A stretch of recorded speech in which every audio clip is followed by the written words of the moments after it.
লিমন আপনি লিখেছেন আল্লাহর নামে কসম করে সেটা না মানতে পারলে আল্লাহর কাছে কিভাবে ক্ষমা চাওয়া উচিত? আল্লাহর নামে যদি কসম করেন, এরপরে কসম যদি আপনি রক্ষা করতে না পারেন, তাহলে সেক্ষেত্রে আপনি শপথের কাফারা দিবেন। ধরুন আপনি ভবিষ্যতে কোনো কাজ করবেন প্রতিজ্ঞা করেছে আল্লাহর নামে, কিন্তু সেটি করতে পারলেন না, তাহলে আপনি শপথের কাফারা দিবেন। কাফারা কি? কাফারা হলো আপনি হয়তো দাস মুক্ত করবেন।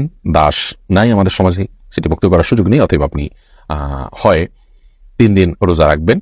3 দিন রোজা রেখে আপনি এর কাফারা দিবেন। 3টা রোজা যদি রাখার সুযোগ না পান, তাহলে সেক্ষেত্রে 10 জন মিসকিনকে আপনি কাফারা স্বরূপ খাবার দিবেন।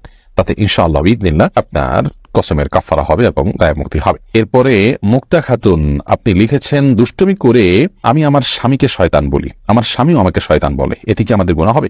অবশ্যই গুনাহ হবে, কারণ স্বামী স্ত্রী একে অন্যকে কিংবা অন্য যে কোনো মানুষ একে অন্যকে দুষ্টুমি করে শয়তান বলা উচিত নয়। কাউকে শয়তান বলা এটা রীতিমতো তাকে গালি দেওয়া শামিল। কাউকে কাফির বলা, অমুসলিম বলা, শয়তান বলা এটা দুষ্টুমি করার কোনো বিষয় না। শয়তান অভিশপ্ত। আপনি কি আপনার স্বামী বা স্ত্রী অভিশপ্ত হোক সেটি চান, তাহলে তাকে এটা কিভাবে বলতে পারেন? আমরা আজকাল দুষ্টুমি করে অনেক শক্ত জঘন্য গালমন্দ করে থাকি। এটি আমাদের দ্বীনের বিষয় হেঁয়ালিপনার প্রমাণ করে এবং এটি কোনো সুবিবেচক মানুষের কাজ হতে পারে না।